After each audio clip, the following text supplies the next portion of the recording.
And I am super excited to introduce you all to our panelists today, but more importantly, to introduce you to my co-hosting organization, which is Reston for a Lifetime, which brought this great author to us today. And so before we get to meet Marjorie, let's meet Sharon and Scott from Reston for a Lifetime, and tell us a little bit about yourself and your organizations. Oh, great. Thank you, Steve, for that warm welcome. Reston for a Lifetime is pleased to partner with Pro-Aging to bring you this timely webinar today. A bit about Reston for a Lifetime, and thank you for bringing up our slides. We're a village, and there are many villages across the country similar to this that focuses on older adults and providing help with aging in place. And Reston for a Lifetime's mission is to inform and educate on how to age in place. We do this through a robust website and a monthly newsletter. We are volunteer-led, no staff. My colleague, Scott Parkin, who you see on my co-panelist, and I serve as the lead volunteers. Please do check us out at restonforalifetime.org. Aging in place, particularly for women, represents more challenges than that for men.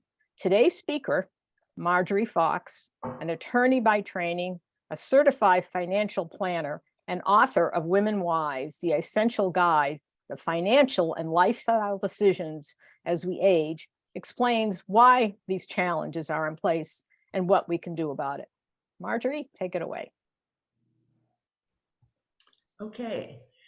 Steve, take it away with the slide. Okay, yeah, of course. Okay, so here's what we're going to do. I'm going to bring up your slide deck for you, and then I'm going to duck behind the curtain, and but if you need anything, just shout out, and we're real excited to learn more about your book and this topic today, Marjorie. Well, thank you. And thank you, Sharon, for a nice introduction. The book is Women Wise, the Essential Guide to Financial and Lifestyle Decisions as We Age. My co-author, Eleanor Blaney, and I, actually our publisher, published it in June of this year. So next, please. The book covers a number of topics, some of which I plan to talk about today. So here's the overview. I'm going to talk a bit about budgeting or spending plans for retirement, how to maintain a lifestyle you want. It requires wherewithal, requires resources, and that's the second bullet point. One of those resources is choosing your Medicare plan. Another, your Social Security benefit. I'm going to pause after the wherewithal for a question or two and after your Social Security benefit before I continue on with transitions, which we subtitle When Life Happens. Another non-financial topic is we need to talk, having conversation with those who will follow us.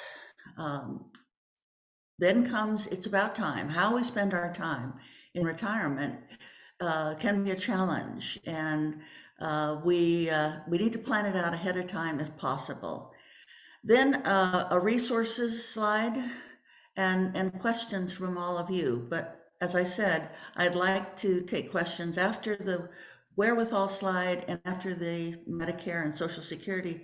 And Scott will lead me in how much time we have for one or two. So starting off with budgeting. That's nobody likes the term budgeting. It's a four-letter word for many. And what we're really talking about is spending plan in retirement. What will your desired lifestyle cost is really the question. Now, many people do top-down budgeting, and that begins with your pre-retirement income and subtracts employee-related deductions, such as payroll taxes, 401k contributions, and other work-related expenses from gross salary to arrive at what you're going to need in retirement. That may be too little or too much. So we really recommend a bottom-up budgeting, and Eleanor actually wrote about it a decade ago. It starts from scratch by itemizing four different kinds of expenses, if possible, non-discretionary or essential expenses. They could be fixed, like loan repayments or insurance premiums, and variable, healthcare, taxes, transportation.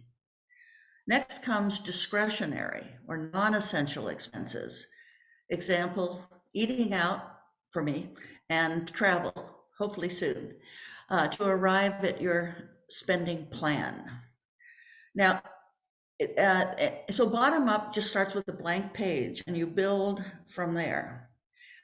A little note based on a recent webinar Dan Vito gave adds a very important caveat to this discussion of discretionary non-essential expenses. He calls it love of home, love of family, love of possibilities. What do I mean by that? Well, what he means by that, I think we can figure out love of family might cause us to spend more. Love of home might cause us to renovate, spend more. Maybe love of possibilities. I'd like to illustrate with something from my own life. My son and I purchased an RV in 2020 so that he wouldn't have to fly with family from California to Virginia to visit me, or I wouldn't have to fly from Virginia to California to visit him. Well, what happened? We had a wonderful trip across the country, him to Virginia, and all of us back to California. It was a wonderful way to spend time with family. Unfortunately, we haven't used it since. Was this a good use of my retirement funds? Probably not. So watch out for possibilities as well. And you can find Dan Vito all across the web and pursue some of his thoughts. Bottom up, just in summary, focuses you on the expenditures that will be different in retirement than they were while you were working. Travel, entertainment, healthcare, gifts to charities, gifts to grandchildren, and so on. There are also one-time expenditures. In my case, I moved to a townhome and renovated it, one of those love of homes. For that, you should set aside cash if it's going to be at the beginning of retirement. Then we mentioned the essential, and we're going to look a little bit at the wherewithal in a minute. The essential, which really at best can be met, those expenses can be met by guaranteed sources of income. I'll talk about that. Then non-essential expenses, you might be able to meet some of those with guaranteed income, but it's likely you're going to need to call on your portfolio for the non-essentials, and they can be, let's say, postponed at a time like now when stock and bond markets are misbehaving. And finally, we can't neglect the unexpected expenses, those things that come out of nowhere, like my decision to move to a continuing care retirement community in a few years, and I needed to make a deposit. There are all kinds of others, and talk a moment about housing wealth. So, Steve, next slide, please. Where's the wherewithal? That's a quaint term. Eleanor and I like it because it covers the gamut. It doesn't show cash here, and that should be set aside at the beginning if you know you're going to renovate your home. 3 guaranteed sources, all but guaranteed. Well, there's a fourth one, and that's pensions. But there's so few pensions outside federal, state, and local governments. And those that are, when my husband died, I inherited his IBM pension, but a survivor benefit. And that pension has not had a COLA since 2001. So the purchasing power of that has just fallen and fallen and fallen. So it's not even here. Going to be talking about Medicare, which offsets health expenses. I consider it a wherewithal, Social Security. And then if you find that your Social Security and maybe a pension don't cover these essential expenses, what we recommend is consider, not necessarily do it, but consider taking out an annuity. They used to be another four-letter word for financial advisors because they were very expensive. They came with commissions and surrender charges and the like, but they're much better now. There are fee-based annuities that keep the expenses to a minimum. And one particular kind is the single premium immediate annuity, which can start when you retire and last as long as you live. So it's like Social Security in that, but you have to buy it yourself. Then come portfolio withdrawals, which it's kind of risky to rely on those to meet your essential needs, because look what's been happening to the stock and bond market. Your non-essentials are variable and maybe very discretionary, and you can cut back if necessary. Housing wealth. Eleanor and I are big proponents, only recently because they got a bad reputation, deservedly so, and I'm talking about reverse mortgages or the government-sponsored HECM, home equity conversion mortgage. I have a HECM line of credit that I can draw on for those unexpected, those unanticipated. I'm even drawing on it a bit because everything that I spend money on has gone up. You need a buffer asset that stands between you and the stock and bond markets. I'm going to only mention human capital, but if the modeling, and we write about one set of modeling in the book, but if you're modeling, and you must make sure that the resources you have are likely, there's no guarantee, are likely to cover you for the rest of your life, you may be in a position to supplement these sources of income for a few years in retirement. And that's really all we're going to say about it, except for their opportunities to tutor, to freelance, to write a book, any number of things that retirees can do. So let's talk about Medicare. Actually, let's pause before we talk about Medicare. Are there any questions about, is there a question about what we've talked about so far, budgeting and wherewithal? All right, let's see. I think Scott may have a question. I'll open it up so he can unmute, but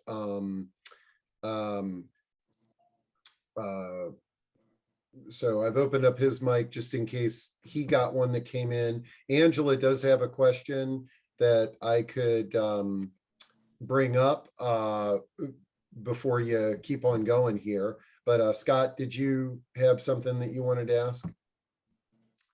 I think that mine is more generic, but I think it's the fact that many older women face a much longer time in retirement alone, just because of demographics and how mortality works in terms of if they have a husband. Could maybe outline some major challenges that women face, when they're retired alone. Great question. I'll be brief here because I could go on and on and on about the challenges, but one of the challenges is income. If you've always been single, or if you're now divorced or widowed like I am, you've lost some sources of income with your, whether you had a spouse or didn't have a spouse. You also earn less. I mean, one of the problems is that women still tend to earn less than men. They work fewer years because of family and the like. They also earn less. And in fact, I'm really surprised, Scott, that the Wall Street Journal just reported on a study of young men and young women just out of college, just out of the same college, having the same major. And 3 years after their graduation, the women were earning less. Men were earning more. So it hasn't completely gone away. Expenses, I find as a widow that there are a lot of things that David did that I have to do now for myself. And maybe I can't do them. Maybe I need to hire them. Great. And finally, and I guess tied to that is uh, it's harder. Maybe I won't go any further than I'm having to do things that I didn't have to do before. He shopped for groceries as an example. Excellent. This is great. And I know we'll dive back into this, but I don't want to derail the conversation. So I'm going to duck behind the curtain here. I see that questions are coming in. We'll get to those, but let's get back on track and keep going, Margie. This is really good. Well, thank you. Choosing Medicare. I'm going to be mentioning several experts, contributors to our book, and I have their contact information at on the end slide. Medicare. There's a Katie Votava who knows more about Medicare than anyone. She has a consulting practice. She does not sell product. She guides folks, and she's a PhD and a registered nurse as her credentials. And one of the things she does, and we bring some of it into chapter 5, is to distinguish Medicare Plus, original Medicare Plus from Medicare Advantage. We call it original Medicare Plus because it's Medicare Part A, doctors, Medicare Part B, physicians, Medicare Part D for drugs or prescriptions, and you must have a Medigap policy to kind of fill in the gaps. That's original Medicare Plus. There's also Medicare Advantage. Now, I don't know how the alphabet works, but that's Medicare Part C. Briefly, the two are alike in that eligibility is tied to your work history, 40 quarters. You may apply for Medicare during the 7-month period around your 65th birthday, 3 months before, 65th month, 3 months after. You cannot be denied coverage or charge premiums, higher premiums, because of a pre-existing condition. They share that.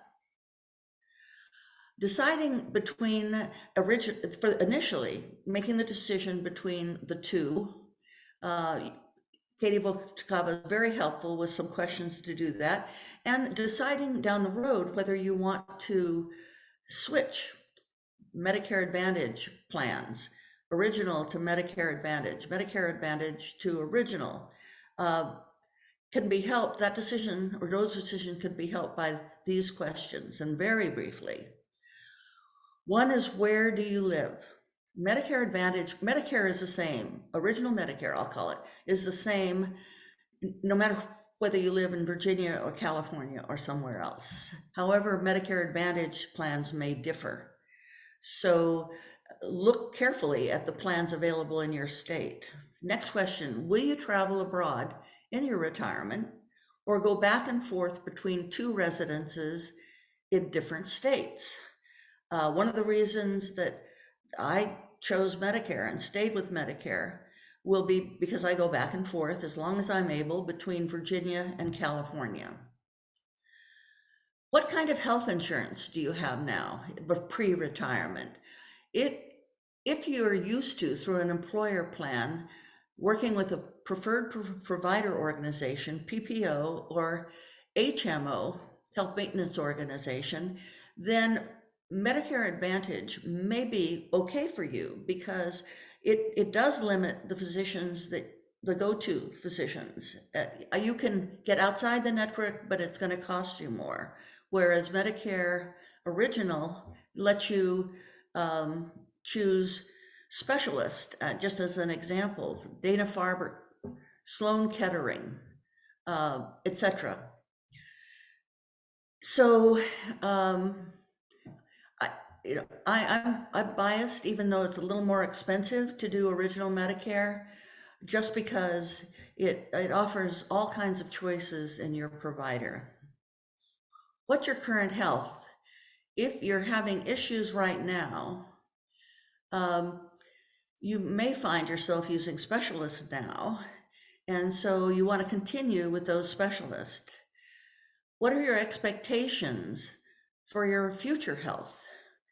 Depends in part on your current health, but all kinds of things could happen as we get older. And there are those who want to, as something like that happens and they have Medicare Advantage, they want to move back to or move to original Medicare because of the choice of specialist, as an example.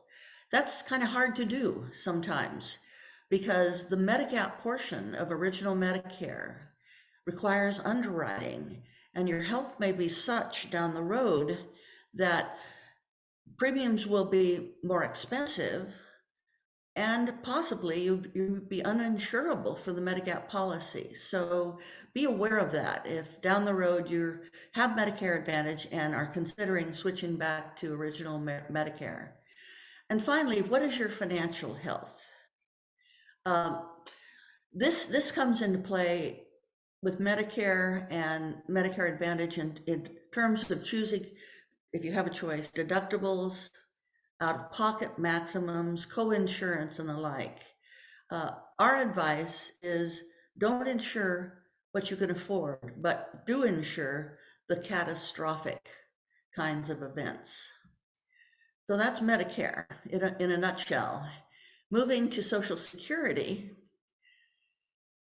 this is a big bite because Social Security has more than 2,500 rules, 2,500 rules. And as you know, or those receiving get a benefits booklet every year, and things change. One of the nice things that's changed or is happening is that the Social Security cost of living adjustment is 8.7% for 2023, and expenses have only gone up 8.2% year over year. That's a good thing. With this cost of living adjustment. And we talk more generalities, but what I'd like to focus on are two things, what we call unforced errors and what we call miss it by an inch, miss it by a mile rules. We call it the MBI, MBM rules. Unforced errors. These are the mistakes that are easily avoided when the basic components of Social Security retirement benefits are understood, easily avoided. Some examples. You can avoid a mistake if you review your earnings record. Social Security doesn't send statements anymore, but sign up to get your own link on Social Security, My Social Security, and review your earnings record pre-retirement along the way, maybe annually.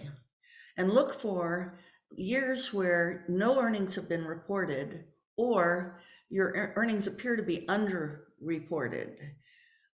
The no earnings, but careful, no earnings reported if you're have been an employee of the, I'll use federal government, back when CSRS was the benefit plan, you did pay into Social Security taxes, so you would have no earnings subject to Social Security.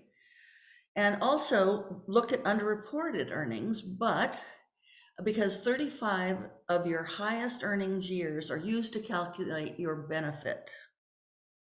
Earnings, however, may be underreported because there's a cap on earnings subject to Social Security tax, the payroll tax.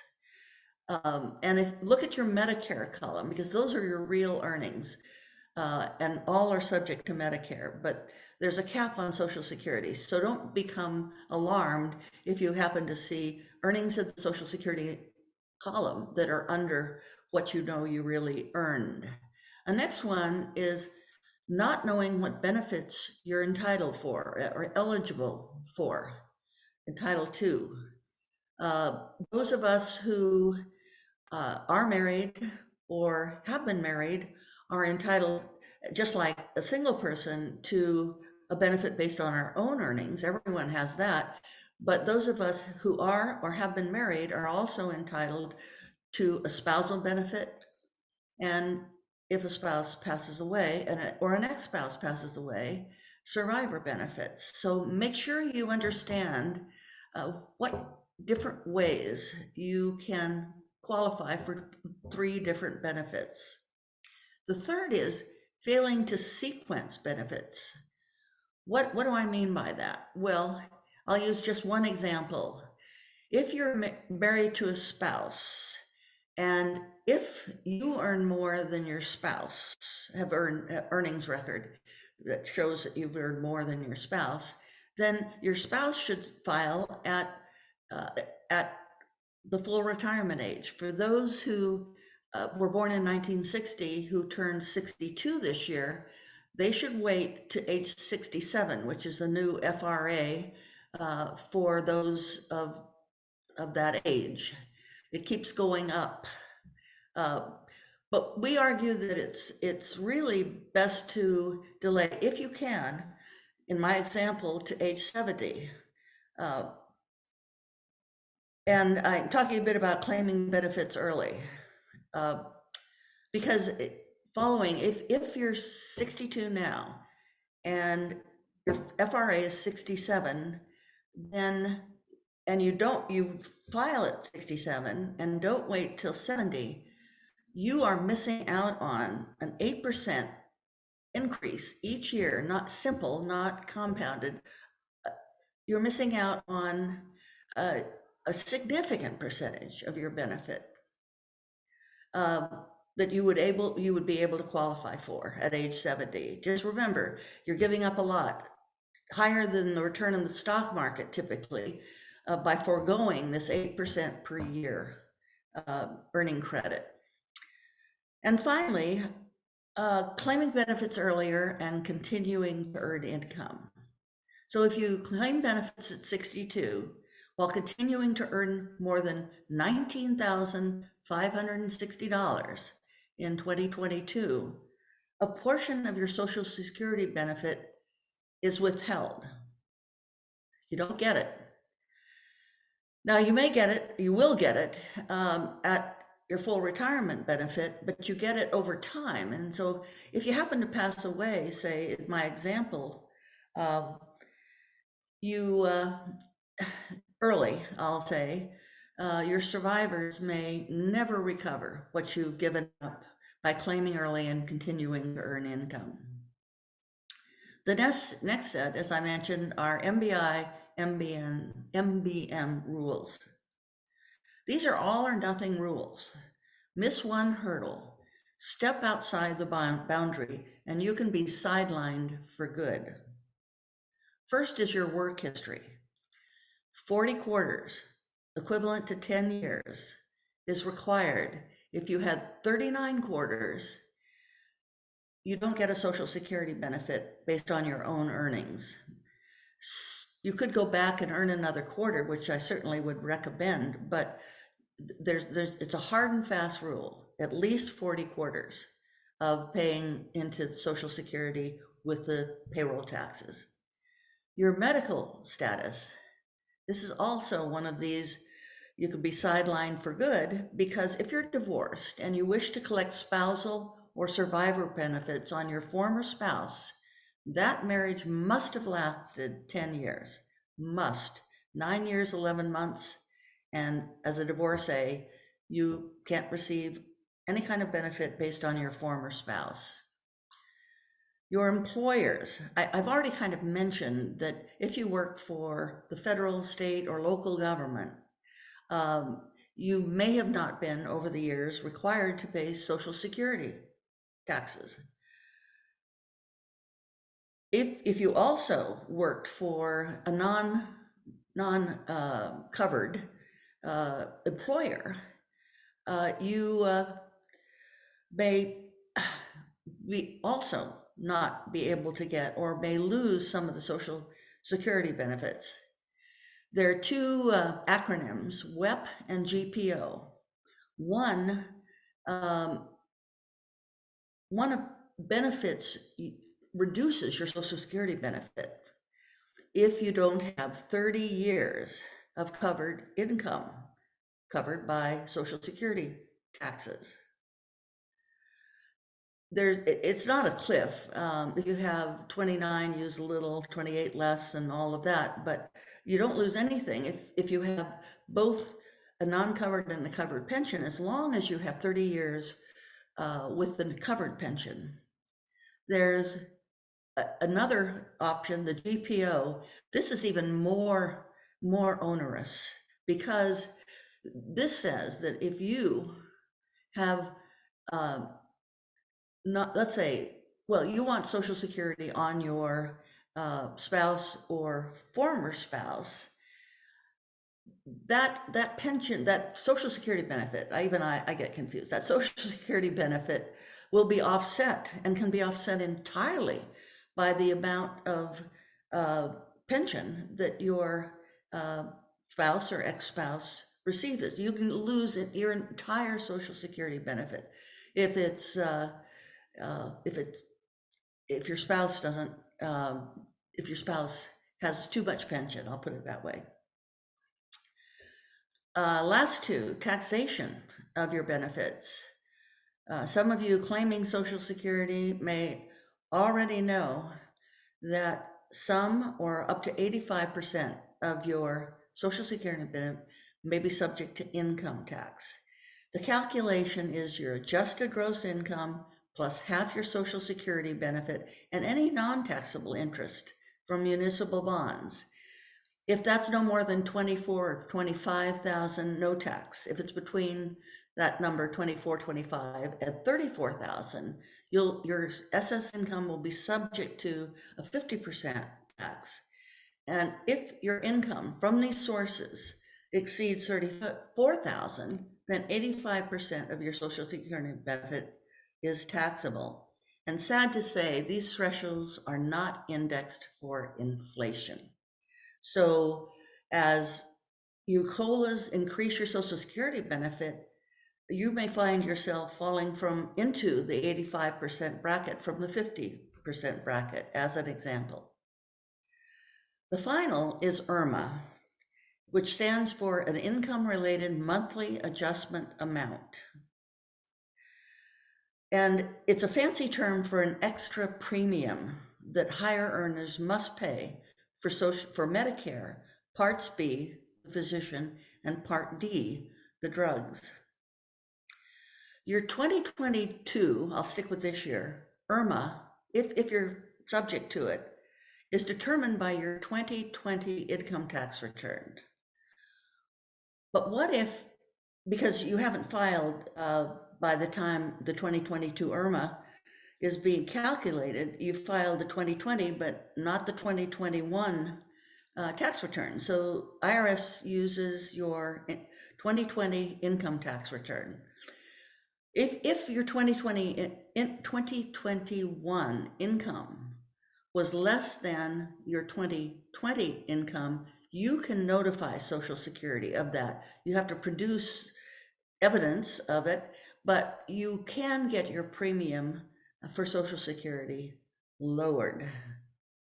So I'm going to pause for questions, but how important is Social Security? It's a major source of income in retirement for most retirees.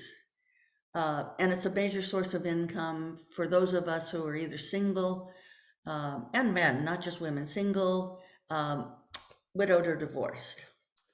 Okay. So, pause for questions. Not surprising, we have a boatload of questions, okay?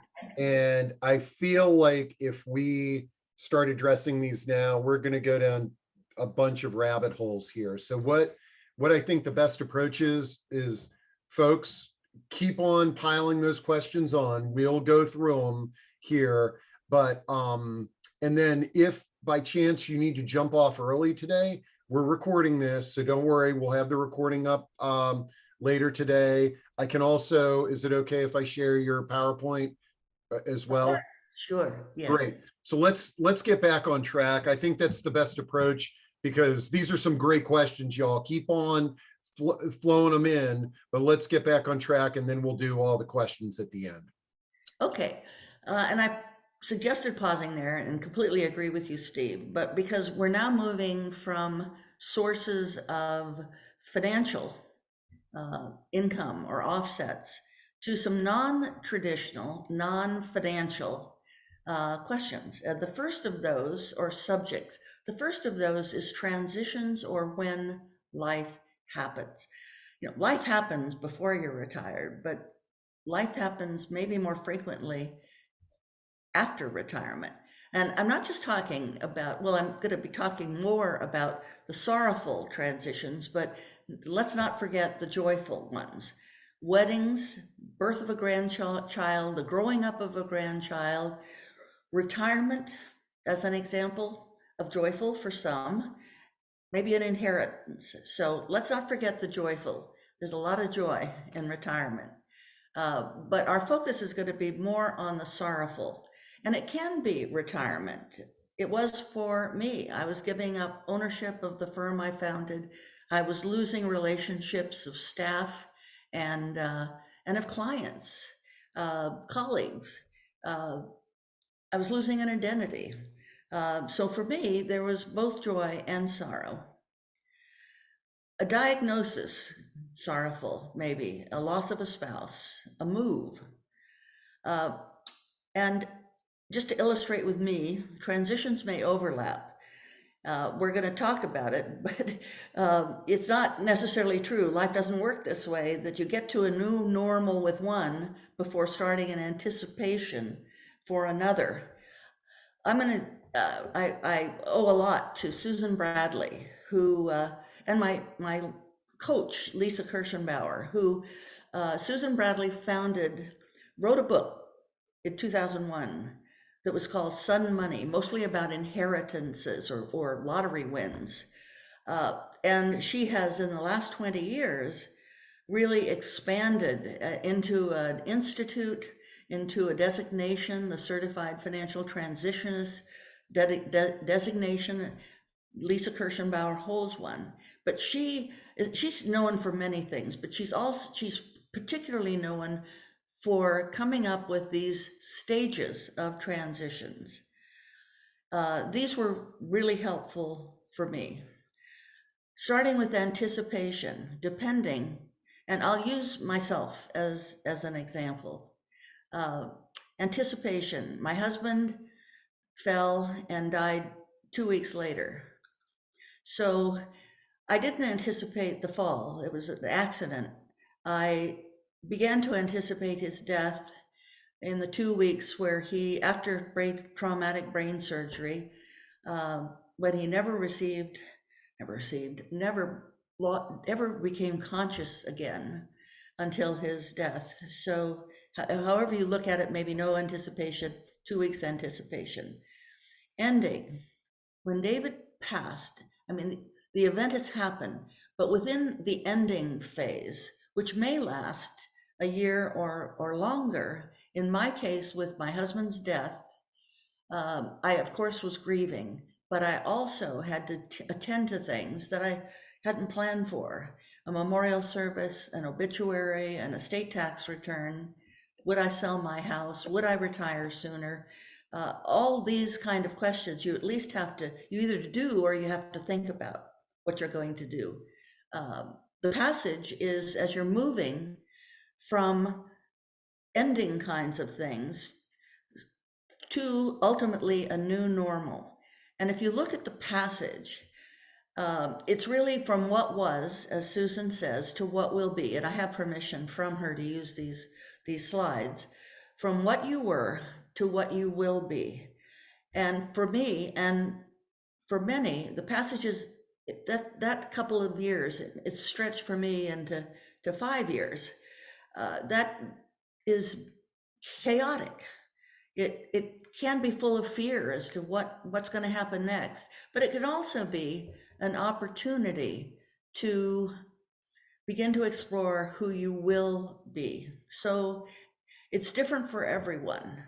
For me, it was pretty chaotic as I tried to figure out where I was going to live, whether I would retire sooner than I had planned to retire, and whether I'd sell the home that we'd lived in for 35 years. Eventually, I did them kind of all, and I'm kind of in the new normal. I feel like I'm somewhat in the overlap, but I retired. I got used to being a single, from a widow to a single. I moved my retirement date up, so I retired in 2018, and I made the decision to move in the passages phase. But the new normal involved involved being single, figuring out what that was, becoming a retiree, not a wage earner. And the new normal also had me in a new neighborhood with new neighbors. It's interesting, Susan has done something that I haven't shown here, but you can find on her website, which I'll give you shortly, that the pandemic follows this. If you think about it, a bit of anticipation, our world as we do it pretty much came to an end. The struggle with vaccines and adapting to this new reality. And then ultimately, I'm not sure we're in the new normal or not. I think it depends on what happens maybe over the winter with a new variant. But you can apply this to any number of things. I will, let's see, I think I'll stop there, sorry, not pause, and move to the next slide. We need to talk. Hopefully before our final years, but as we're aging, we want to share more with those we love, those who will follow us, those we're closest to, and that's a conversation about money. I should put here legacy. That should be number one, legacy. How do we want to be remembered? What are we going to do with our money? What happens if we're incapacitated? And what happens when we pass on? This wouldn't be complete without talking about estate documents. You must have them. We write about estate planning in chapter 11, but at the minimum, it includes wills, powers of attorney, and advanced medical directives. If you don't have, or you have out-of-date documents, see an estate attorney, and I give you a way to find the right one in the chapter. Trusts may or may not be necessary depending upon your estate. The next step is figuring out your story. What do you want to leave about you behind with those who follow you? And before you have the talk, I would ask you to think about 2 red lines. One of them is driving. If you find yourself having accidents, maybe just fender benders, but multiple accidents, it may be time to turn over the keys. And I've seen clients do it, and I saw my stepfather do it. It's a very painful thing to do. You're limiting your mobility. The second one is, have you fallen? Have you fallen in your townhome? Maybe it's time to get rid of the stairs and look at a community where you have fewer risks of falls. All right, this is all preparation for the talk. There are 2 great resources out there. The Conversation Project is the first. In 2010, Ellen Goodman, a Pulitzer Prize winning columnist, launched an enterprise called the Conversation Project. It's very helpful. As an example, it gives you options when it comes to how much do I want to know if I've had a diagnosis? Do I want to be just told the basic stuff, or do I want to know everything and what's to happen and what I can do about it, etc. So the Conversation Project is very good about getting you into the right mindset. The second, Death Over Dinner, is really more for quick starters and extroverts. It's a resource that enables you to plan, if you want to, a multimedia social event to have the conversation, but that's not necessary. You can literally, as the slide shows, do it over dinner, or at the kitchen table, or on a walk, whatever you're most comfortable with. And there isn't just one event. This is a process that takes place over time.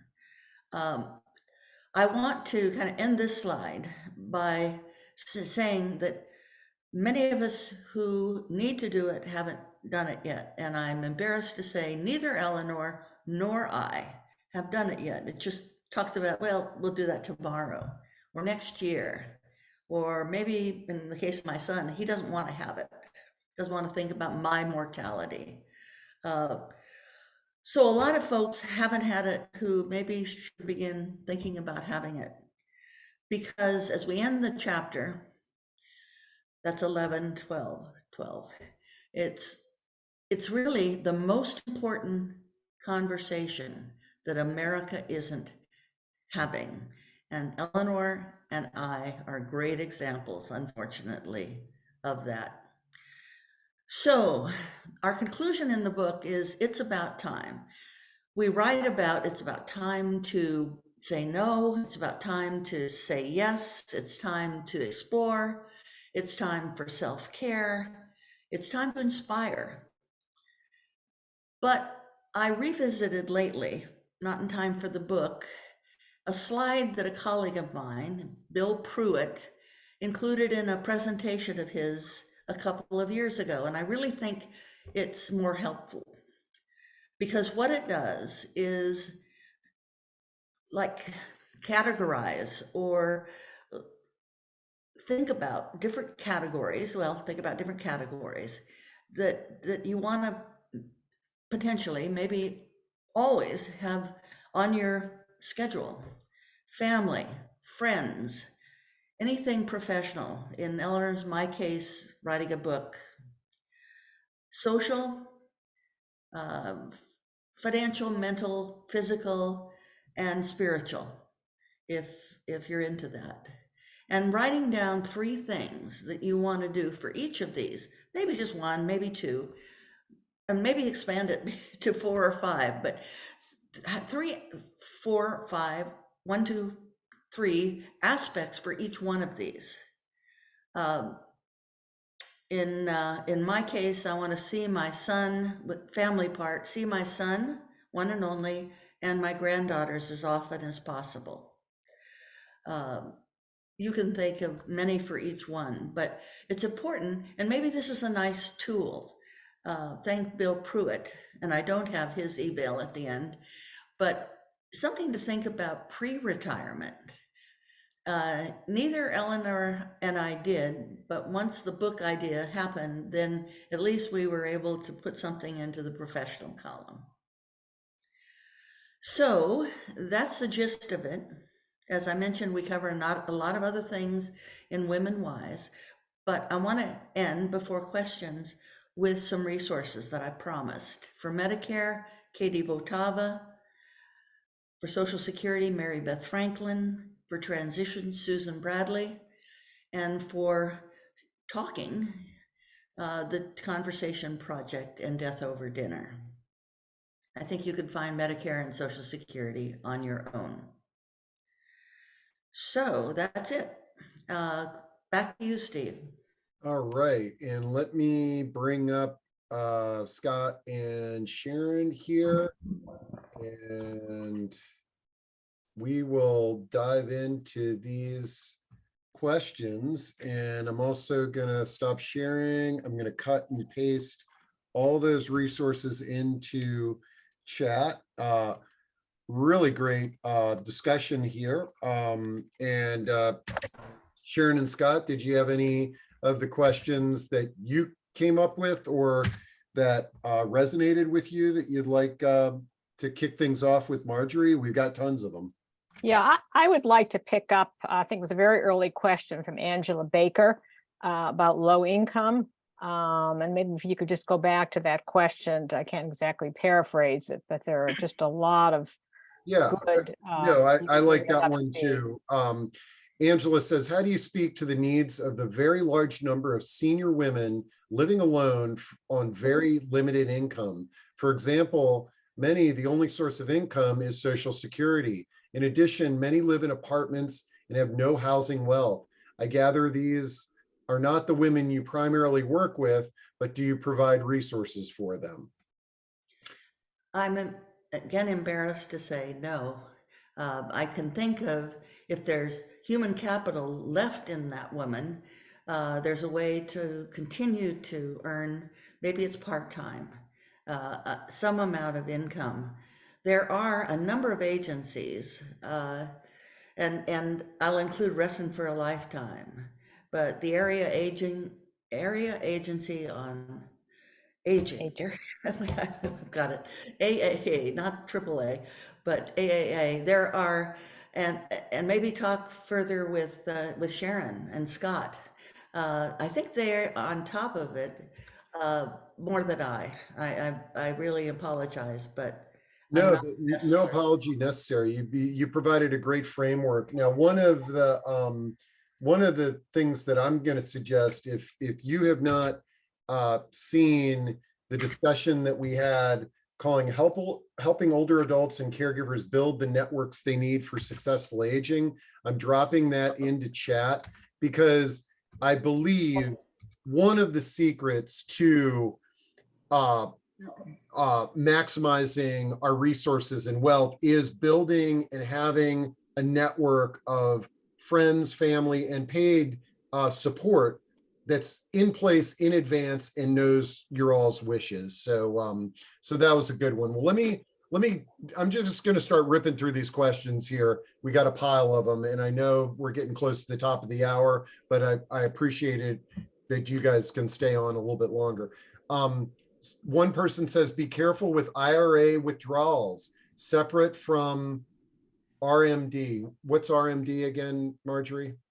Well, it's a required withdrawal. Required, yeah, maximum withdrawal. Once you reach, used to be 70, but it's now 72. You're forced, and you raise a good question in several respects, but you're forced to take withdrawals from your IRA, forced to. You can take withdrawals prior to that, anytime after age 59 and a half without penalty.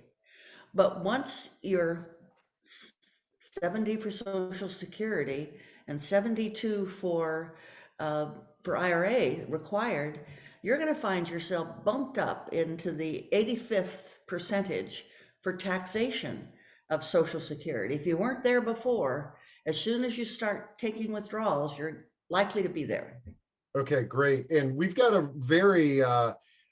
we've got a great audience because the follow-up is know your tax laws.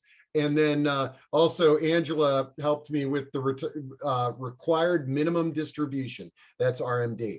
Okay, Marie says, not really a question, but do agree with Marjorie's suggestion to remain with Medicare Plus or Original Medicare. So Do I agree? Yep, thumbs up there. May I answer it in a quick way? My husband, we didn't know better, but anyway, had Medicare, Original Medicare Plus, when he fell. And over the course of 2 weeks, expenses totaled $125,000. And we'd met the deductible, but every one of those dollars was covered by Original Medicare. And it's my understanding that may not be the case depending upon your Medicare Advantage. So I'm a fan, and I also would want to see specialists. And I also realized that if I did Medicare Advantage and then tried to switch back or switch to Original Medicare Plus, I might not qualify for a Medicare policy. So an example and a couple of reasons. There's a couple great comments. Kathleen says, why does Social Security not treat unmarried women and married women equally? Why are unmarried women penalized with less money? Well, I think I'll go historical here because there was a time, and it's certainly not so much now, when more women than now stayed at home, did not have an earnings record. So if the couple was to receive two benefits, and you could argue that maybe they don't deserve two benefits, but if the couple was to receive two benefits, then the wife has to get something from the earnings record of the spouse, say the husband, and that can be in the form, as I mentioned, of as spousal and or survivor. But I think it goes back. Whether it's truly relevant now, I won't take a position. Okay, and this is a great one from Martin. Do you have any good resources for medical insurance before Medicare eligibility? So that would be if somebody is either out of work or retiring before they can tap into Medicare. When I was a practitioner, and goes back before 2019, there was a broker whose mission was just that. I'm not going to give his name. I'm going to do some research and find out if he is still in that business. And I'll go back to my firm. They still talk to me and see if there's another resource that's come their way. So Great. I'll come back to that. I'd appreciate it if the asker would send me an email with the question. I dropped your email again into chat. So yeah, follow up with Marjorie on there. Also, we have such a resourceful audience. If anybody in the audience can help with that resource, by all means, drop that into chat. Okay, I really want to read this one. So we got a bunch more questions. We'll get through them. I know we're at 1, but we'll get through them. Heather says, I'm 60. I just moved to Virginia, became homeless, could not find an affordable place to live. There's a 5-year wait list. I'm grateful for a job, but this is a serious subject for homeless elderly. I was a caregiver for my elderly mom who went to a home and I couldn't do it anymore. And I became homeless in a new state, and she's outlived her husband who died of cancer. She's, just out there looking for resources. And so, number one here, I'm going to put my email in into the chat there. Please feel free to reach out to me. We will try to help you any way we can. I see Angela is saying, what county do you live in, Heather? Because we might be able to help you make some local connections. And then Kathleen, she says, can we save this chat? I can save the chat, and that will be on the webpage and Reston for a Lifetime's webpage with the recording. Okay. And Scott mentions restonforalifetime.org has some low-income resources for Northern Virginia. There was a couple of other really good ones here that I want to address. Okay, where are we at here? Okay, Wendy says, do it no matter what. For your loved ones, a family member refused to address it, and death therefore was traumatic. I think Wendy's referring to having the talk and the discussion. And Marjorie, the death over dinner was amazing. I'd never been to that website. And while you were talking, I reached out to the author to see if we can get them on a discussion, because that's a very interesting concept. And okay. Angela, you get a gold star today for some just great comments. And when we have these talks, Angela says these conversations can be incredibly difficult if you're dealing with somebody in total denial or diminished capacity where judgment has been impaired. And I have to say, both of those categories, if somebody's in denial, oftentimes there's nothing that you can do to get them to think about this. But yes, cognitive impairment is a huge issue. And I guess I would add, again, a personal story very quickly. My sister's second husband uh, inherited some resources from her at her death, but she also left some to a daughter by a first marriage. And I'm sorry, I'm having a brain fog. Please just repeat I went off in my own mind with another answer to another question. What's the question, please? Oh, I was just rambling. I was just, yeah. I'm just sort of reading some of these comments. Somebody else mentions that area agencies on aging and Department of Health are great resources if you or you know somebody who is low income. Okay, I'll finish my thought. Yep. Martin, his name, had two children. One of them in particular talked him out of his single family residence and into a wonderful senior community. I was managing the money, she was managing his life. And sadly, she died of COVID. So it thrust me into a role of trying to figure out how to continue.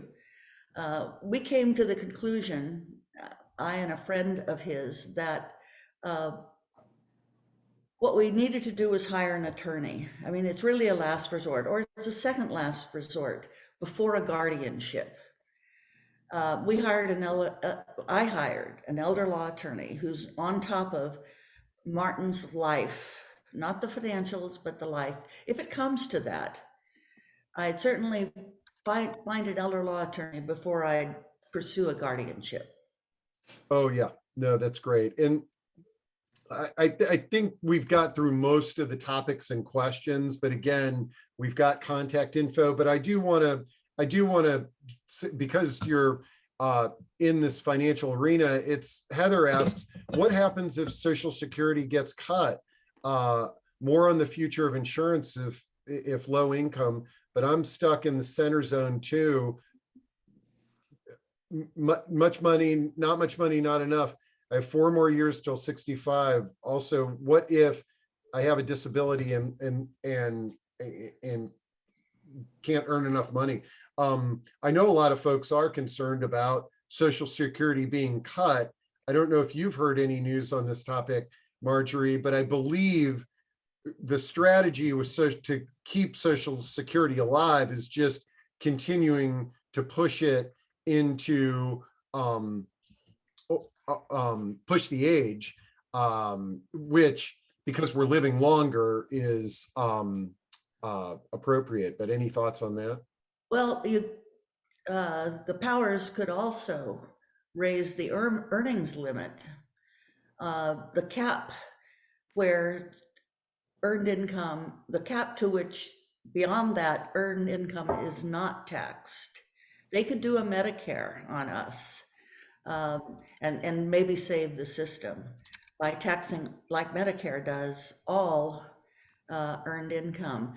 I think it's unlikely that Social Security is going to be reduced. Some people think that benefits will be taken away. I think as long as we have AARP with 65 million members and lobbying power more than any other organization, it's less likely that our Social Security benefits are going to be fooled with. Great. Okay. I'm looking at I want to answer a question that I saw. Oh, good.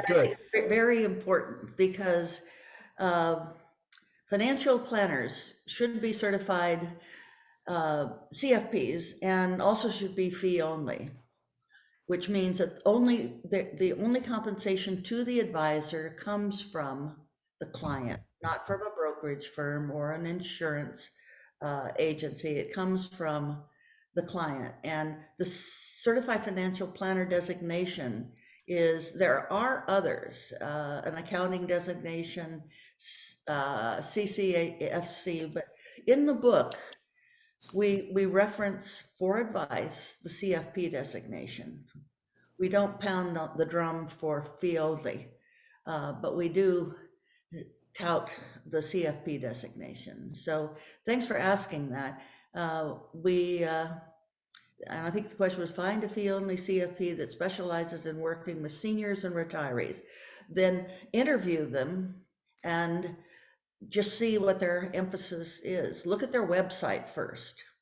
Yep. For So I would, that yeah, specialty. just to jump in, just to remind people, resources and information, Reston for a Lifetime puts out a monthly newsletter. Go to our website to sign up for their newsletter.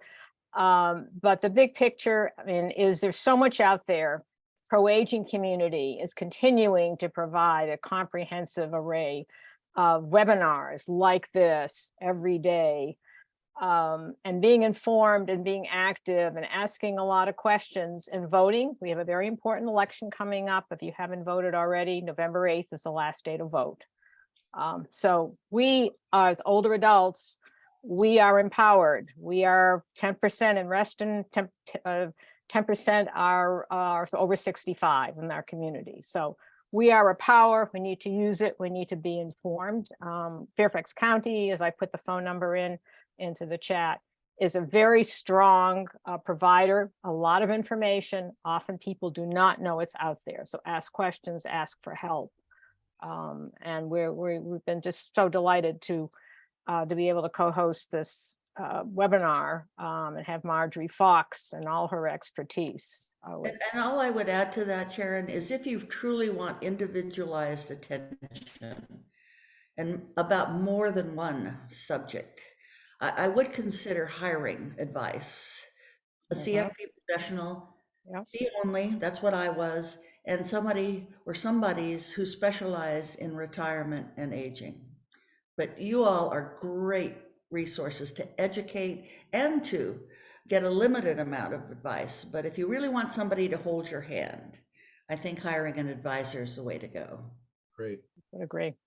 Whew, boy, this is a lot to think about. And I'm just a reminder, we'll have the recording up in a few hours. I'll send it over to Reston for a Lifetime, as well as it'll be on our site. I'll post contact info, email for Marjorie, as well as her PowerPoint, so you could share this or go back and look at it again. And thanks for bringing such a great speaker to us, Scott and Sharon. And real excited for seeing good things happening with Reston for a Lifetime in the future. So Yes. we'll see you all later. Thanks a lot. Thank you. Thanks. Bye-bye.